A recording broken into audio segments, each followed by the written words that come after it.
What's going on, everybody? Welcome in to another episode of Blazers Uprise Live here on a Thursday, January 6th, 2022. Today, we got 4 games for picks against the spread. We'll start off with those as always, and then we'll discuss the recent prediction by Bleacher Report reporter Jake Fischer. He says that he thinks there's going to be a bidding war for Jusuf, Nurkic, and Robert Covington. We'll go into why that might be the case and what his reasoning was for that prediction. We'll also, I don't know, I'm waiting on an update on Larry Nance. I'm waiting on an update on Jusuf Nurkic potentially getting suspended. If we get news on either of those subjects during the stream, we'll of course talk about that as well. Otherwise, it's going to be a pretty chilled and laid back stream. Eric, how is your Thursday? Oh, it's going pretty good. How about yourself? It's good. Just relaxed for the majority of this day so far. Ready to stream, and then gonna go work later. And just a typical Thursday for me. So let's just jump into picks against the spread. Here are the standings from. This is the last. I can't talk. Oh my goodness. This is Thursday, so everybody struggled last Monday, except for Zach and Reese. Mm-hmm. They were the only 2 people above 500. That's what I was trying to say. I was trying to think of the days, man. Every time I think of the days, I just completely lose it a little bit. Zach and Reese 7-4. Everybody else below 500. I still can't gain a game on Jackson. Chats, you lost a game on Jackson. You're still in third, though, ahead of the mods at least. Trevin, Zach, and Reese, the 3 OG mods for picks against the spread, are all tied at 92 and 96, 15 games behind Jackson. So Jackson has really paced the field. It's funny because like a month ago, there was, I think, 5 people within 5 games of Jackson, and now it's just I'm the only one within 12. So Jackson needs to chill a little bit. He said yesterday on the stream, he said, I am so ready for picks against the spread today. So he's probably done hours of research. So let's just jump into things, see if Jackson's hours of research serve him well. You got Boston going into the Big Apple for the first game of the day. Boston is a 2-point road favorite. Eric, what are the injuries and protocols? For the Celtics, it looks like only Peyton Pritchard is going to miss this game. There's some other people questionable, but it looks like they're all active. And then for the Knicks, Kemba Walker, Derrick Rose, and Nerlens Noel all out. So Kemba didn't want to play his old team. I guess not. I don't have as much time to do this chat poll. You're having to read less names now. Celtics are starting Smart, Brown, Tatum, Horford, Robert Williams. So it looks like their normal starting lineup is back. This is a normal game, man. It's gonna be weird once games become normal because we were used to them being so messed up. Yeah. It's hard to I don't even know what I feel about the normal teams. So on this one, Celtics is a quick lead for chat. What are you going with? Well, real quick, I think we're missing a bunch of people. So Are we? We got Jackson in here. That's the only mod I've seen. Yeah. That's not good. That's real bad. AZ, we will get into what it means. I love how, we always have the subject for the stream, right? And we get into it after picks against the spread, and people will come in during picks against the spread and be like, what do you mean by your title? We'll get into it as always. You got Trevin going Celtics, so at least Trevin is here. I've seen Trevin, I've seen Jackson. Oh, Chris sent me his picks, so I got Chris's picks. Chris went Celtics.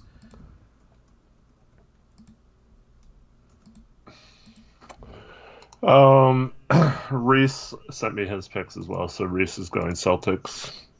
Okay.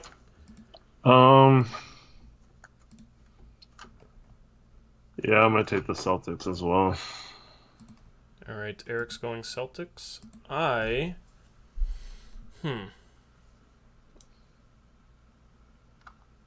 gonna go Knicks. Okay. Freaking Jackson, man. Jackson's also going Knicks. Here I thought I was going to go against the grain and gain a game on Jackson. Well, a bunch of us are going to gain a game on both of you. Yeah, I would put more confidence in first and second place being right, but maybe, hopefully for you guys. We got no Zach, so who knows? I mean, Zach's phone dead again. Isn't that what happened last time? I don't know. But this game doesn't tip off till 4:30, so we got time to get Zach's pick in here. Chat is going 70% Celtics. So me and Jackson all alone. We'll see if Zach shows up. Game number 2, you got Memphis hosting Detroit, and they're a whopping 12.5-point home favorite. All right. The Pistons are without Jeremy Grant, Kelly Olynyk, Corey Joseph, and Frank Jackson. The Grizzlies are without Kyle Anderson, Desmond Bane, Xavier Tillman, and last I saw, D'Anthony Melton, questionable.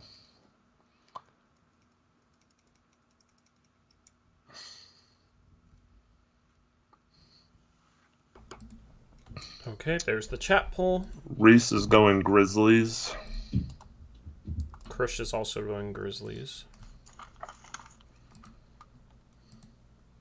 Oh, why is that? The home should have been Memphis, not Detroit. There we go. That's better. I did that backwards.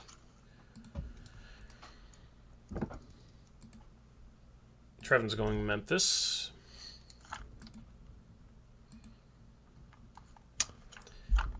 I'm going to take the Pistons. Points. Okay. The Pistons have, what? Killian Hayes, Cade, Isaiah Stewart, Sadiq Bey, Amadou Diallo. Yeah. Do they still have Sheep Diallo too? I don't know. Check however you say his name, yeah.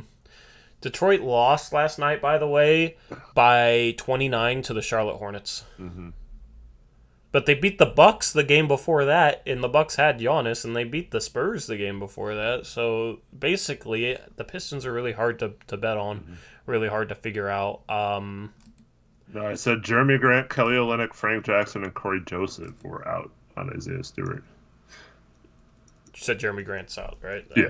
Yeah, okay. I'm going to go Memphis. Connor said I said Stewart was out, but I did not. Yeah, you never said Stewart. Connor's tripping. They also have Trey Lyles. So. All right, what's Jackson going with? Jackson, feel free to make your pick at any time. Memphis, okay, cool. And still no Zach. Chat is going with Memphis as well. It's pretty close to Boston. Eric, you might have an island there. Congratulations. Game number 3, you got New Orleans hosting Golden State. I'm shocked at the spread. New Orleans is actually favored by a point. Yeah, and that is because Steph Curry, Draymond Green, Klay Thompson, James Wiseman, Juan Toscano Anderson all out for the Warriors, and they're on a back-to-back. For the Pelicans, Zion, Satoransky, and Kira Lewis is it. But yeah, Steph Curry, Draymond Green, both out. That's why New Orleans is favored. So who are they starting? Well, that would leave Poole, Wiggins, Peyton, Looney. Yeah, I don't know if Gary Payton will start or not, but yeah, Iguodala. I'm going with the Pellies. Reese is also going Pelicans. Krish is going Warriors.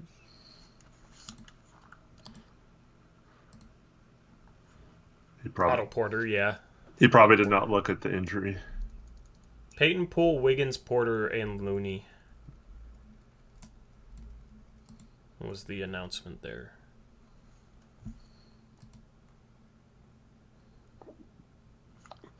Trevin and myself are going to go Pelicans. All right. Not much variety here. It's okay. Oh, yeah. Not necessarily complain. Just only 4 games on the slate today. So we can have chat actually vote for their double down. We can do a poll for that. because there's only 4 games. Jackson says Pelicans. All right, and chat is 70% Warriors. All the votes have been around 70%. So yeah, we'll do a chat poll. Chat wants to team up with Krish. There we go. Still don't know where Zach is. Game number 4, final game. You got Phoenix hosting the LA Clippers, and Phoenix is a 10.5 point favorite. So for the Clippers, they're without Kawhi, Paul George, Hartenstein, Zubac, Kennard, and it looks like Batum is going to play. Boston is questionable, but it looks like he's going to play as well. For the Suns, they're without Ayton, Crowder, McGee, Nader, Shamet, Saric, and Kaminsky. You go through them so fast when I'm typing. I have no idea who's out. Can you say the Suns again? You said looks like Ayton, Crowder, McGee, Nader, Shamet, Saric, and Kaminsky. Okay, so their entire front court, basically. No, they got Biyombo now, so. Well, yeah, that's what I mean. They're normal front court. All right, there's your chat poll. Carson says I could do Zach's picks. The first game's at 4:30, so we'll give him till 4:30. At the end of the stream, though, if he ain't here, then sure. If you're around, Carson. Wait, Carson, you've made picks for Zach before, haven't you? Oh no, you were going to, and then you couldn't. So yeah. Yeah, Carson, you're next up for Zach. Krish is going with the Clippers. This is also his double down, by the way. Reese is going Suns. Why is that the Pistons? What is with these logos? Clippers. There. Cool. All right. Reese goes Suns. This is a tough one. I'm going with the... So the Clippers don't have Jackson either, you said? No. Kawhi, Paul George, Hartenstein, Zubac, Kennard. So who the hell do they... You went through this same thing scenario last time. Who do they have? They have Reggie Jackson. They have... Oh, I thought you said Jackson was out. No, Kawhi, That's Paul what I just George, asked you. Hartenstein, Said, yeah. Zubac, Okay. Kennard. Okay. They have Reggie So Jackson, Jackson's Eric playing. Bledsoe. Yeah. Marcus Morris. Yeah. Who's their center then? Well, they still have Ibaka, I guess. Yeah, he hasn't been playing all year. This is tough. Trevin's going Suns. Jackson's going Suns. I'm just going to say screw it and go Clippers.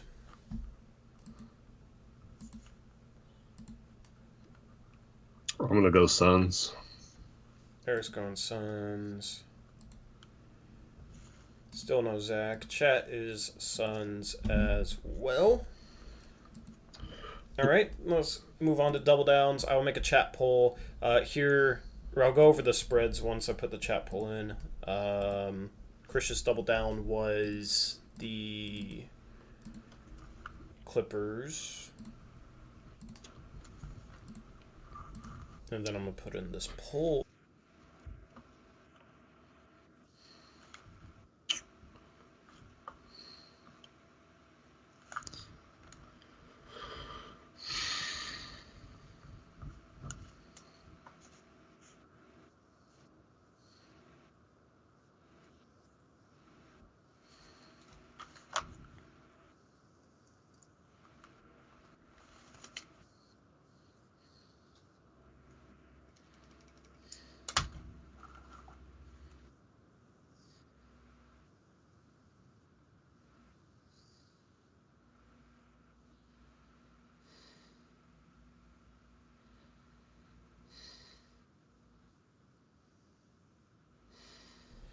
I've been muted this whole time. I'm just going through the spreads. Phoenix, 10.5 point favorites.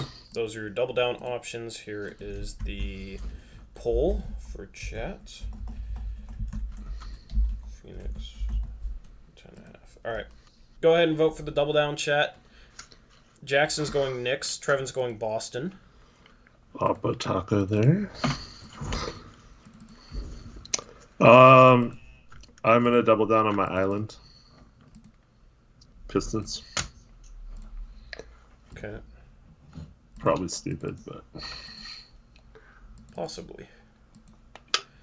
Possibly genius, too.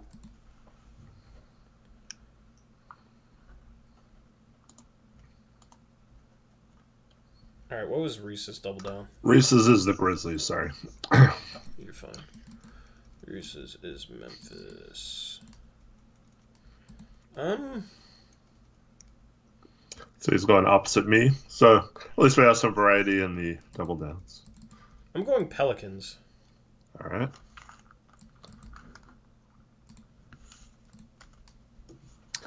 You're not expecting that Jordan Poole masterclass? Oh, God. Gross. Come on, chat. Make it variety go for Golden State. Right now it's between Boston. Boston at -2 has 37%. Golden State has 27%. It looks like it's probably going to be Boston. I'll give chat about another 30 seconds.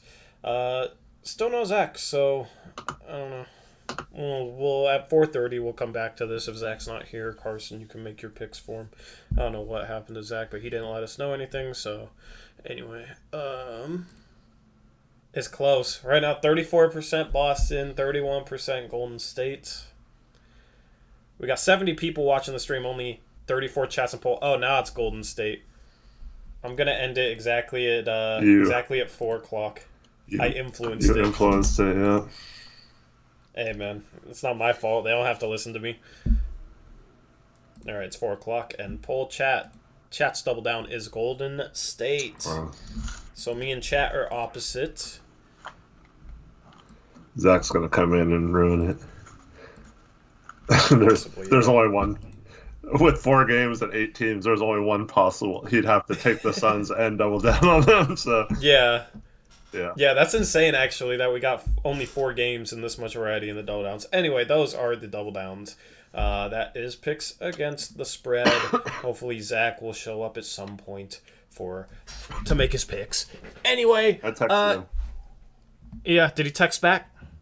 Nope, of course not. Unfortunate. Mateo's claiming rigged. You guys do not have to listen to me, believe it or not. I am not your father, okay? You don't have to do what I say. Anyway, so I just figured titling this with some trade stuff would be, be fun. We have been talking about trades a lot more, and a lot of our trades revolve around trading Robert Covington, trading Jusuf Nurkic, trying to get a first-round pick back. There was a report from Jake Fischer, who works for Bleacher Report, that he expects a bidding war for 3 players: Jusuf Nurkic, Robert Covington, and Jeremy Grant. Okay, and the reasoning behind it is there's not a lot of players available for trade. It's basically a seller's market where there's a lot of teams that might want to go out and get a good role player, go out and get a player, but there's not a lot of teams selling. So that for the teams that are selling, it's going to be easier to get back more assets. It's a seller's market. So that's good news for the Portland Trailblazers with the position that they are in, should they elect to try and trade out a Jusuf Nurkic and a Robert Covington, 2 veterans on expiring contracts. And that was basically the gist of it. You listened to it, Eric. I'm just summarizing what I heard from it. What else was said that maybe is crucial? I heard a summary of someone who did listen to it. Oh, so you were in the same boat. So that was the summary. Well, basically it was put to me that Jeremy Grant was by far and away the most coveted and highest of those 3. And then secondary, he listed those 2 as guys who are going to gain a lot of interest because, like you mentioned, there aren't a lot of teams selling right now because with the 2 extra playoff spots for the play-in games, there's 20 teams now plus, a few of the fringe teams that are close that feature a lot of teams that are not necessarily perennial playoff teams that are like, wait a minute, we have a chance of making the playoffs this year. Why would we sell off half our team and not go for trying to make the playoffs this year. Especially in the Eastern Conference, where we've seen in the standings that there's that big jumble between like 5th and 12th or whatever it is. So he didn't think that a lot of teams would have players available for trade. I mean, there will be. There's still 5 weeks until the trade deadline, but as of right now, he thinks those are the three most likely names that will be available or that are for sure available. And he says that there are multiple teams interested in all three, but Jeremy Grant more so than the two from our team.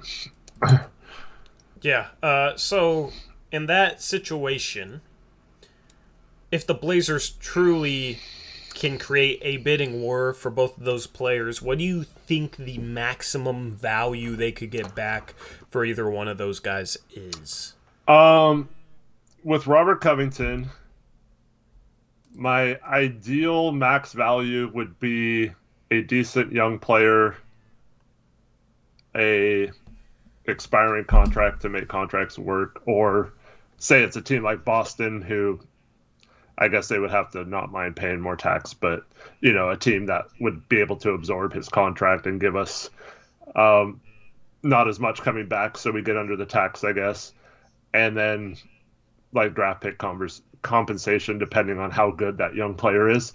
If that young player is really good or has a chance to still be really good, then maybe you don't get a first in that deal. But if we somehow get a decent young player, I mean, we're not going to get this player, but an example you've brought up in the past is Naz Reid, who's on like a $1.7 to $1.9 million contract or something next year as well. If you could get a player like that, an expiring contract, and a pick for Rocco, I think that's absolutely home run. That's basically the value that we gave up for him. Right. That's basically the value of 2 first-round picks is getting a pick, a first-round pick, and a young player like a Naz Reid. Yeah. And then, I mean, like, Moses Moody's intriguing. Right. He's somebody that should have went top 10 last year and I think would go, like, top 7 in this year's draft if he was in it, because last year's draft was better. He alone, I think, is worth 2 firsts. Because, I mean, you look at what Sengun... Houston traded 2 firsts to draft Sengun below Moody. So Moody is like worth 2 firsts. So if Golden State really wanted a Nurkic or a Rocco, that getting somebody like him back would be very nice as well. Their problem is Moody, and I don't know who they would throw in, but have to be like Moody, Looney, which makes more sense for Nurkic, that sort of package, than for Rocco, because they'd have to replace Looney in the starting lineup. But, yeah, so apparently Golden State's interested in both those guys, which I forget who said that, but I heard that Golden State's interested in both Nurkic and Rocco, and both those guys are good fits there. I mean, a lot of players are good fits in Golden State, but Nurkic especially, I think, is like the perfect style of big man for their system.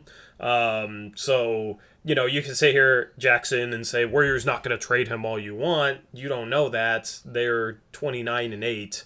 They are in win now mode, and with not a lot of players available, I could see Golden State. I don't know if they should or not, but I could see Golden State being willing to part with a Moses Moody if they feel like it gets them better this year because they're chasing a ring. Yeah.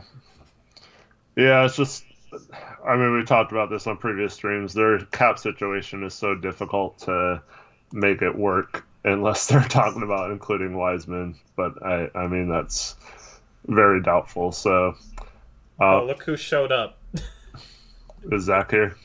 Zach is here. Do you want to just go back through it now and then come back to this conversation? Real quick, yeah. All right, Zach, you got Boston favored by 2 on the road in New York. New York's missing Kemba, Derrick Rose, and Nerlens Noel.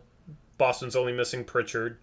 Okay, so let me know what you want for that one. This one, Detroit is missing Jeremy Grant, Kelly Olynyk, Corey Joseph, and Frank Jackson. Memphis is Are they missing Kyle Anderson, or was he questionable? Kyle Anderson's out. Kyle Anderson's out. Xavier Tillman's out.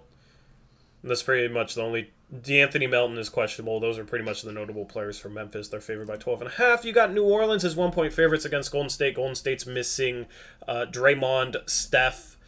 Who else were they missing? Draymond, Steph, Clay, Wiseman, Toscana, Anderson, and the Pelicans are out without Satoransky, Zion, and Kerr Lewis. Yep. And then the fourth game, you got Phoenix against Clippers. Clippers without Kennard, Kawhi, PG, Zubac, Hartenstein.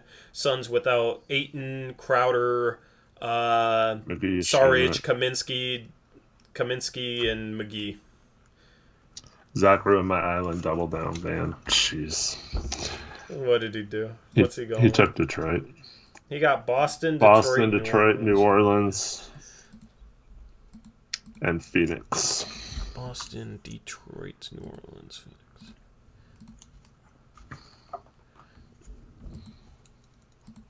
And Phoenix. Cool. And then double down, Zach. Only 4 games, but nobody's doubled up on a pick yet. So let me know who you want to double down on.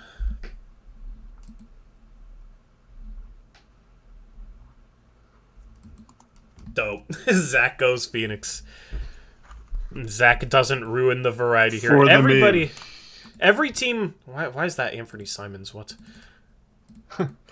I showed the Heat logo. I got to replace it to a Suns logo. All right. Yeah. So there's 8 teams playing today. There's 8 different double down picks. Cool. All right. That was quick, Zach. Thank you for showing up. Better late than never. So. Yeah, we're talking trades for Rocco and Nurkic. Golden State we were talking about. I don't know if you had anything else to say about that potential destination. I would love if they were to give up Wiseman or Moody, if we were able to get one of those two for either one.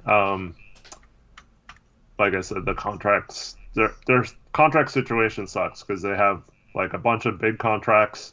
Wiggins, Curry, Draymond, Clay, all guys they wouldn't trade. And then they have Wiseman as like a mid-range contract, and then all the rest of their contracts are pretty like $4 or $5 million or smaller. So it's hard for them to.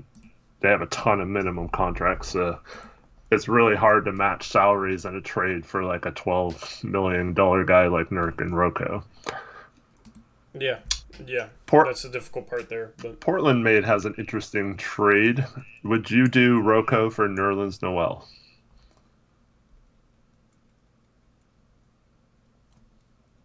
That's interesting. Kind of a weird trade. Yeah, but not necessarily bad.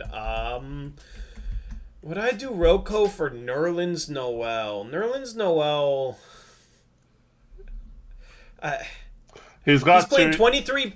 He's playing 23 minutes a game right now. He's averaging 3.5 points per game. Yeah, he's not a scorer for sure. Yeah, but like that's drastically bad. Mm-hmm. He offensively, he's just a complete non-factor. Defensively, he's good. Will get us under the tax too. That's not enough for Rocco though. Yeah, that's not enough. Because Rocco is like a 3-and-D guy, and I know he hasn't been hitting the 3 ball that well this year, but teams are going to look at his whole body of work instead of just this year when evaluating his shooting. And if you can get back a first and maybe a little bit more for Rocco, that's better than getting back a Nerlens Noel. Mm-hmm. Nerlens Noel's on the Knicks. So, yeah, other destinations for Rocco, Boston, of course, Chicago for our first-round pick back. If teams really want Rocco, maybe you get back Troy Brown Jr. and Kobe White in that trade. That's your young player, and you flip Kobe White. Kobe White makes no sense for us, but it would be easier to make that trade happen instead of having to send Derek Jones Jr. into a third team since we can't trade for him back. I don't think we get a first and Kobe White, though. Well, our first back in Kobe White. I don't think we get a first if we get Kobe White. I think they value him too much to give up a first. They might, but in their position, right? Like you've brought up Patrick Williams. Maybe they move on from him because they're trying to win it all this year. Yeah. Wouldn't that apply to Kobe White? Especially because they have some very solid guards. I mean, White's been playing because they've been missing so many people, but yeah, he just hasn't he's never been good. He's never been good, and I haven't seen. It doesn't seem like he's improved much this year. He's still inefficient. He still doesn't play defense. He's still a horrible. Not horrible, but he's a mediocre playmaker for others. In 24 minutes a game, he's only averaging 2.5 assists per game this year. He hasn't been a good player yet. And he's still only 21, so potential upside. That's why they would still value him. But, I don't know. I could maybe see them. If it's a bidding war, because this is the context of everything, is if there's not enough sellers and too many buyers, a team is going to have to probably overpay a little bit in their mind to go out and get a Rocco. And that would be like an example of maybe a team overpaying a little bit, right? Like maximizing Rocco's value would be getting back something like that. Now, I would lean towards agreeing with you that Chicago doesn't do that, but that's the type of trade we're talking about if there's a true bidding war. And also, I don't want Kobe. But yeah, I would. That's why you're saying they want to keep him. I would try to flip. Absolutely. Kobe somewhere else in that trade. But yeah, for Nesmith. Yeah, because they need a playmaker, even though Kobe White's kind of has tunnel vision. He's more of a playmaker than Nesmith. So that seems like a horrible fit for Boston, but if they want to do it, sure. I mean, they need playmakers. Yeah. Supposedly, got to get that Kobe White, Peyton Pritchard backcourt off the bench. I don't know, man. Here's the thing. If Portland is really active and trades Nurkic, trades Rocco, maybe trades one of CJ or Norm, one of those trades is probably going to be something that we don't expect, that we have not talked about, that we have not predicted. This whole month up to the trade deadline, because the trade deadline you said is the 10th? Yeah, it's 5 weeks from today. Yeah, 5 weeks. This next 5 weeks is going to be me trying to come up with every conceivable trade idea possible. And so that, if something happens, it's like, okay, we've talked about this. This is what I thought at the time. This is more than I thought we could get in a trade like this, or this is less than I thought we could get in a trade like this. That's why we do a lot of trade discussions and bring up different types of trades, because it makes covering it, if there's legitimate rumors come out, it helps me and you, Eric, be prepared because we've already thought about that team's situation and how Rocco might fit there, how Nurkic might fit there, and what might be good value, what contracts they would have to trade to match. That's why we like doing this stuff. That's why on trade deadline day we're so prepared. And that's why we're able to cover it really well when we do our trade deadline stream. If you haven't been watching us for that long, every year we do a trade deadline stream. We do unique graphics for that. Gonna try and do, I don't know, me and Chris we got to start coming up with the concept for this year's stream. But the thing is normally it's a situation where it's like we're going out and trying to get somebody. You know what I mean? Normally that's the trades we've discussed, is how do we get Pascal Siakam? How do we get, last summer we talked about Jeremy Grant a bit. How do we get Jaylen Brown? How do we get Ben Simmons? How do we get Daryl Morey to stop doing drugs? But now it's different when you're the seller. We've always had it from a buyer's mentality. It's a lot more unpredictable for us when we're sellers, because it's like any one of 29 other teams could maybe make a trade for Robert Covington. You know what I mean? And obviously there's some teams you can rule out, like Detroit and Orlando aren't going to want him. But there's so many teams out there that might trade for him. It's hard to predict things. It's hard to really know what the best value for him could be and where we might find that value. So.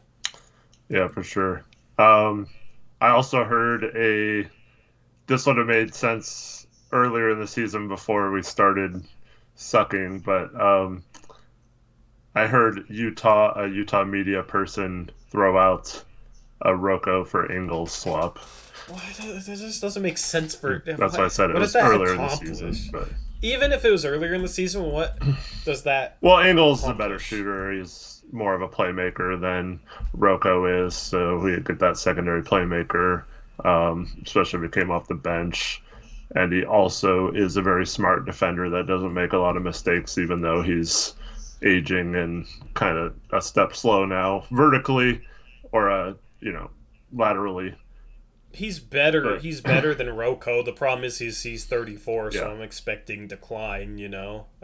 But that might be someone, because of his decline and having his bird rights, you re-sign, or maybe it's even a trade and extend type situation where we extend him for another year or two at like 10 million or something. And he just doesn't make any sense for us anymore, honestly. yeah, I'm just saying. I prefaced my statement by saying that. Yeah. But I mean, you look at his stats this year compared to last year. He's already fallen off pretty hard. Last year he shot 45% from three. This year he's shooting 38% from three. He's taking a lower percentage of twos, I believe, just looking at this. So he's pretty much just a three-point shooter. Let me go where advanced stats. 3-point attempt rate, 78% of his shots this year are threes, compared to only 72% last year and 63% the year before. So he's getting into the paint less and less. He's breaking down defenses less and less. His three-point shot has fallen off. His scoring, in 28 minutes per game last year, he averaged 12 points per game. In 25 minutes per game this year, he's averaging less than 8. Mm-hmm. So that's something that's like, he's already statistically. I mean, you could do the same thing with like Dame, though, and but like Dame is not 34, right? And Dame had an injury, and Dame came back and had multiple games where he looked like old Dame. You know what I mean? So that's not the case with Dame. Joe Ingles is a completely different situation than Damian Lillard, right? Yep. So that's what gives me pause on Ingles. But I mean, he's the type of guy who plays kind of at his own pace, though. So you would think he would be fine. What else? I just want to address something that Grayhugh says. He says trading Nurk is idiotic. He's one of the reasons I watch. So here's the problem. I'm a big fan of Nurkic. I think a lot of the hate towards him is unjust at times, but you have to do what's best for your team moving forward. And if you're not going to re-sign him, or you've already had discussions with his agent and it seems like there might be an issue there because he's unhappy and wants to go somewhere else this summer, I don't know if you can risk keeping him in that scenario. I don't know. It's tough. Like, as much as I want to keep Nurk, it's a situation where if we're not going to re-sign him, I think we better trade him if we're not planning on doing that. Yeah, you can't lose him for nothing. You got to see, Portland's in a situation where they don't have enough What'd you say? I'm going to mute for a sec. I have to make a phone call, but okay, I'll be listening. Yeah.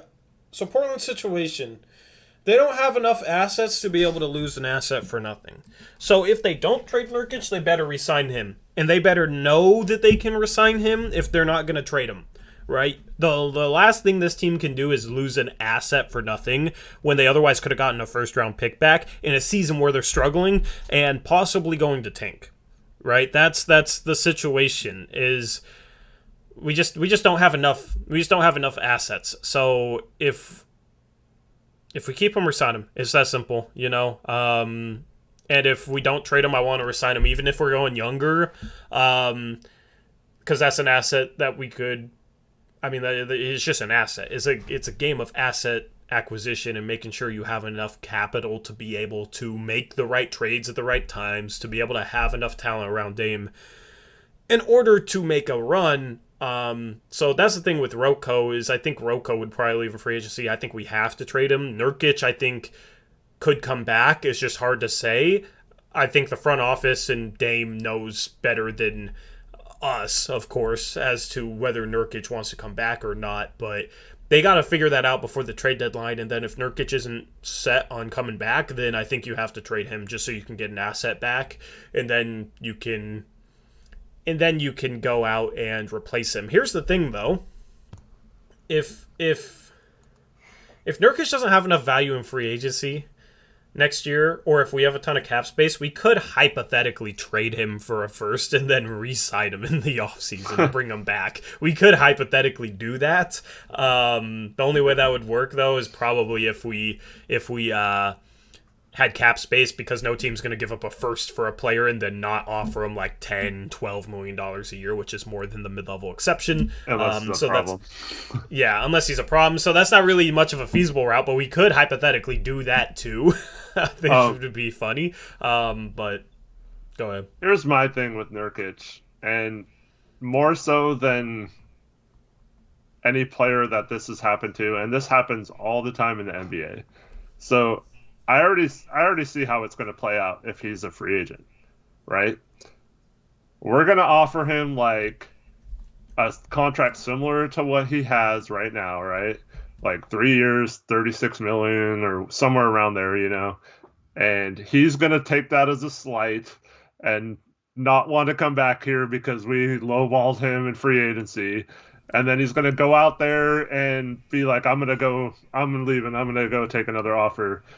And he's not going to get an offer anywhere close to that. Like maybe like tax mid-level exception for $6 million or something. I think you could get a full mid-level exception. Well, I'm just saying, like, I don't know. I find it hard to believe a lot of teams would overpay for him. Not necessarily is a full mid-level exception overpay? I'm not saying it is. I'm just saying, like, I don't think a lot of teams need a center to give him that. But I just feel like the center market, in my opinion, you're either an elite center like the Jokic's and Embiid's, and you're worth, you know, pretty much a max contract, or you can get centers for cheap. We talked about this last night, but one guy we didn't mention at all who's a free agent is like a Mason Plumlee, who we could bring him back for cheap probably this summer. But like, I'm just saying, like there's options at center every year. Is he a free agent? Are you sure? Yeah. Look at I thought he had 2 years on his contract. Look at Cantor and Whiteside and Drummond. I mean, these are all guys who expected to get big money and. By the way, Plumlee is partially guaranteed next year for $4.2 million. Yeah. So I think they end up keeping him. Yeah. Anyway. So I mean, there's guys. I mean, yeah, Nurkic is probably better than those three I mentioned. In case you missed it, Drummond, Cantor, and Whiteside. But I'm just saying, like, that's what happens lately in the free agent market is those kind of guys don't get the offers they're expecting and then have to sign basically a minimum contract or whatever. Yeah. I wouldn't be surprised if Nurk got not very good offers, but by that time we'd already moved on and then we like maybe renounced his rights to sign someone else or something. And then, he would come crawling back, but we wouldn't have the ability to re-sign him anymore. I mean, all those centers I don't think are starting caliber centers on a playoff team. Like Plumlee starts for them. Charlotte's like borderline playoff team, and that's just because they play super fast, and that's like a perfect fit for Mason Plumlee.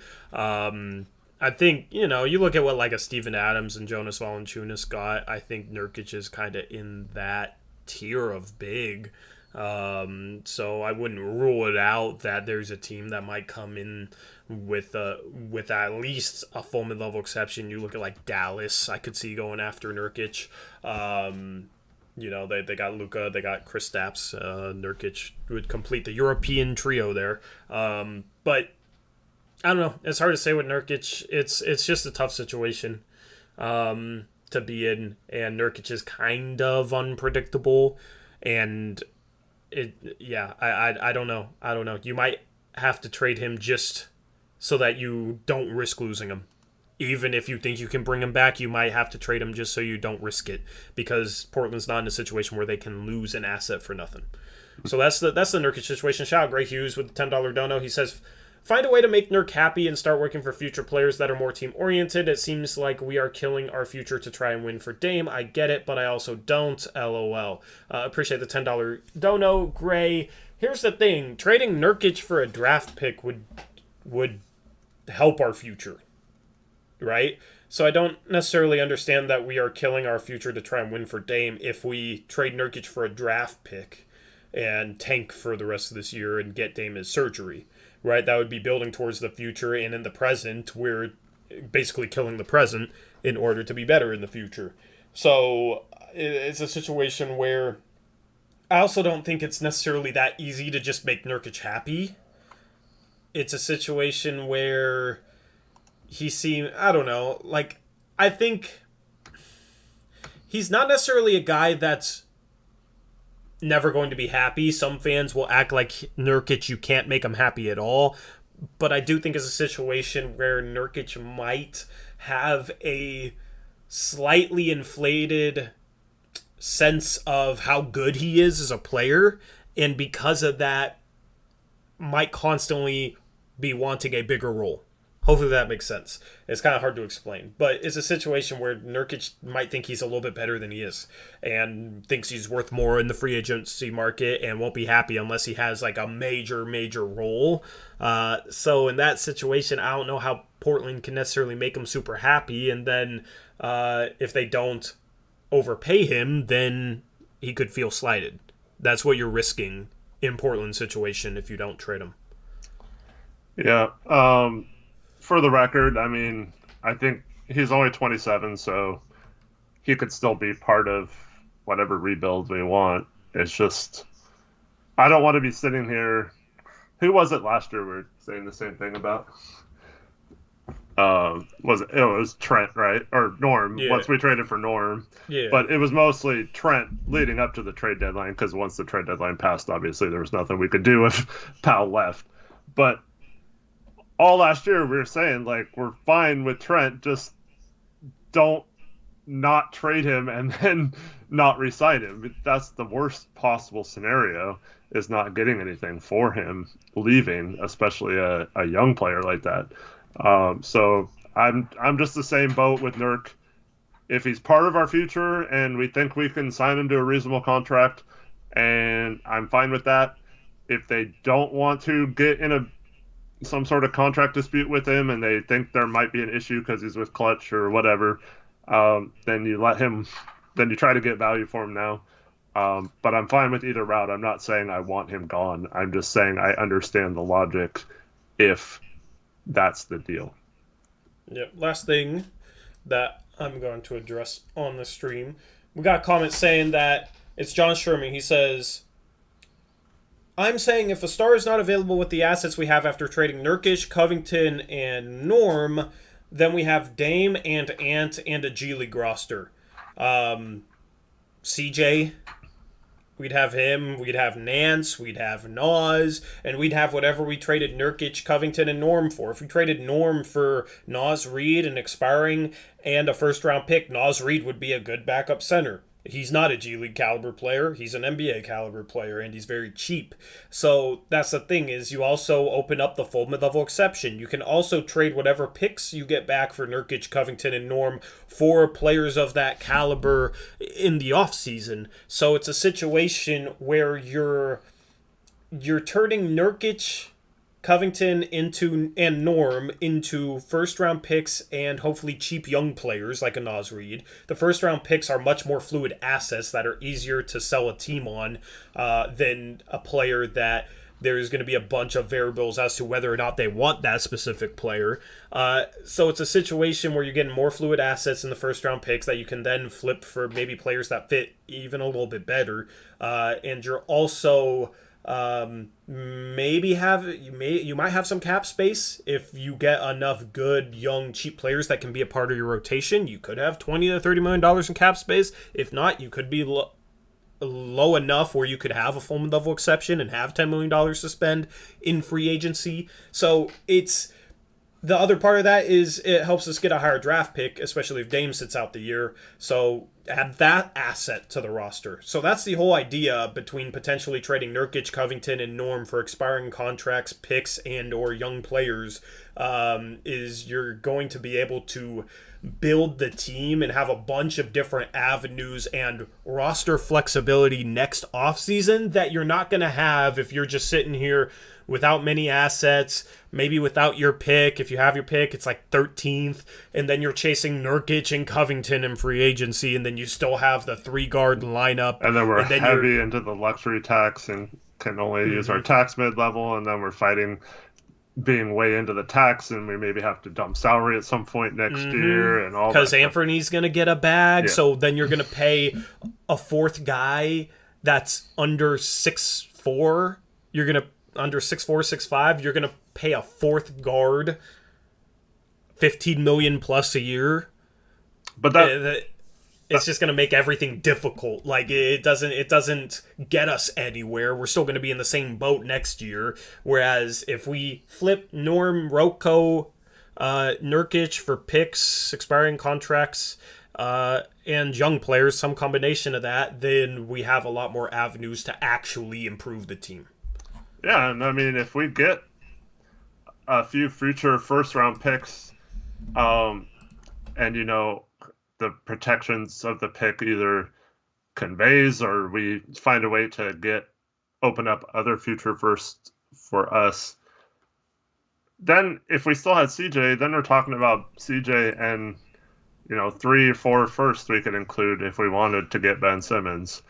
And then we still have all the other things we got in the trade. So, I don't know. It's just, right now, we don't have the picks to trade for a Ben Simmons if that's what they want.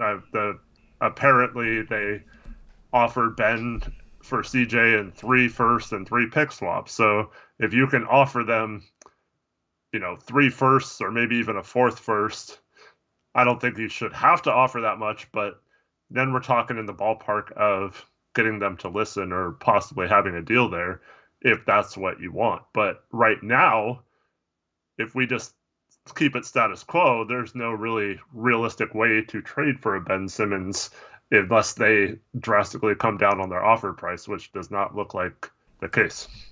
Yeah. You got people in chat saying Norman Powell's a bad contract, which makes absolutely no sense. No sense. Norm is not a bad contract at all. He's actually a very solid contract. You look at he's an 18 point per game scorer, shooting almost 40% from 3, physical, has the ability to play solid defense, has won a championship. You don't find those players for less than that. I mean, look at what Danny Green's making. Norm's better than Danny freaking Green. Danny Green's making $14 million a year. Look at what Joe Harris is making. He's making like $18 million a year. Look at what Gary Trent Jr. is making. He's making $18 million a year, right? So Norm is not a bad contract at all. Norm is a very, very solid contract. He's possibly even a good contract. Multiple years of team control. Duncan Robinson got paid a similar amount. So Norm's a good contract. I disagree heavily with anybody who says he's a bad contract. Yeah. And for the record, the 4-guard thing, Tori and I do not want to go into next year with Dame, CJ, Norm, and Ant all on the roster. That's exactly why we're suggesting all these trades, right? So I don't. Did somebody say we did? No, it's just like you can't have 4 guys tying up this much cap and whatever. Like we know that. Like it's, and this team knows it, and that's why they pushed Olshey out the door for reasons that didn't seem to be,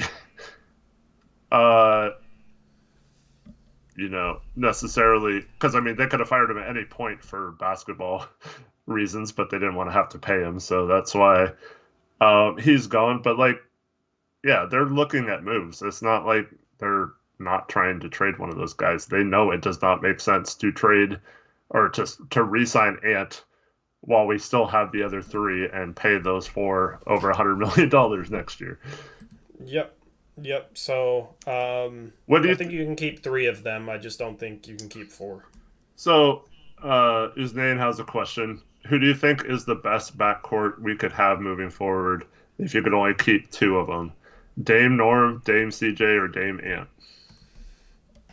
The best backcourt that we can have, well, it would just be hypothetically Dame and the best player, like Dame and CJ would like right now. Dame and CJ would be the best backcourt.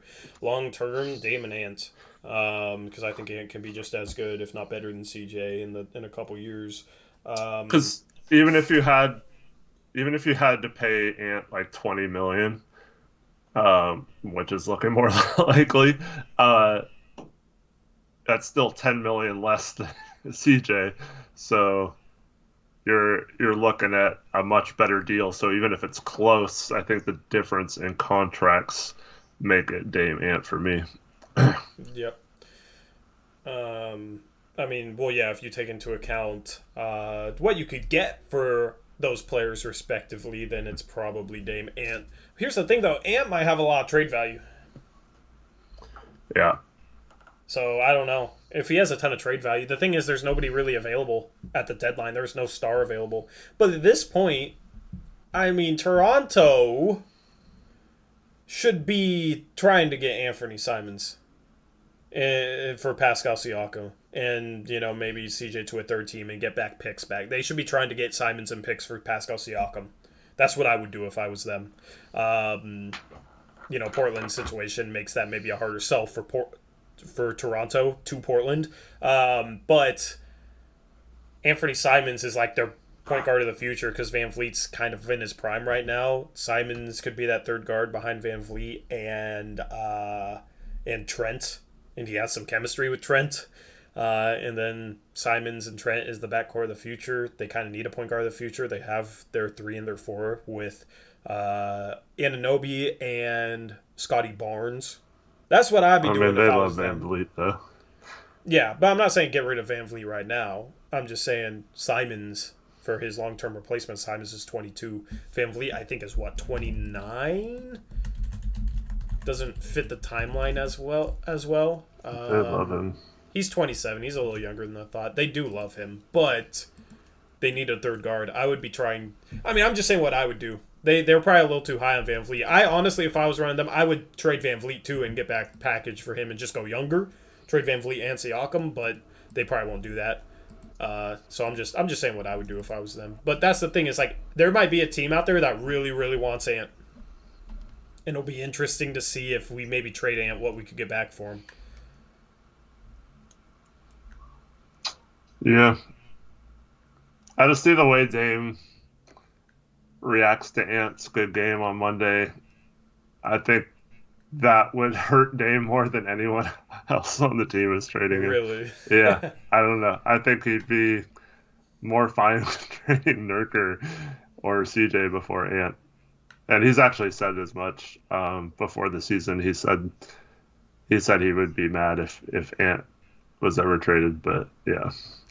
Yeah, I mean, I think Ant's here to stay. Here's the thing, though, is, right, like, people have talked about Dame and CJ can't coexist as a backcourt.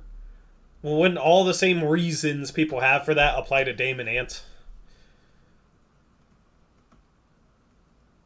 Yeah. So, I mean, is Ant just going to be permanently a sixth man for the next 4 years? I don't know. I'm fine with trading everyone and making Ant the starter at the 2. Yeah, I mean, I just, with how bad our defense is. That's why I really like the idea of Ben Simmons, Chet Holmgren, and Miles Turner. It's pretty much impossible, but, like, if you're going to start Dame and Ant, you got to try and just completely load the front court defensively. And we've tried to do that, but Norm hasn't been a good defender this year and is undersized at the 3. Relko's fallen off defensively. Nurkic is good, but I don't think he's great defensively. So, you gotta overload the front court somehow if you're gonna go with Dame and Ant. Nurkic should be better on a team where he didn't have to compensate for everyone else messing up all the time. Yeah, but he's still not Jared Allen, Miles Turner level, That's just my opinion. Maybe you disagree with that. He just doesn't have the same. He protects the rim well, and a lot of it's not flashy stuff because he's not out there like hunting blocks or getting a bunch of blocked shots. He's somebody that alters shots and forces misses and then goes and gets the board. But he's still not that caliber, in my opinion. So. Yeah. I think he would be in Golden State, like Thomas Ransky says. Yeah, I don't know. Anyway, anything else you want to talk about? No. Thank you everyone for watching. It's been fun stream. Yep. We will catch you tomorrow with a post-game show after Blazers Cavs. That should be a fun game. The Blazers could easily be without Jusuf Nurkic and are already going to be without Larry Nance Jr. He's not going to face his old team tomorrow, at least if that's what I saw correctly. I saw Casey Holdall report. So Cody Zeller's questionable, by the way. So maybe Cody Zeller gets the start at center. Kind of forget he's even on the team. So anyway, thank you for tuning in and talking some trades with us here on this Thursday. We'll catch you tomorrow. Until then, I hope you have a good rest of your day. As always, peace out. Go Blazers.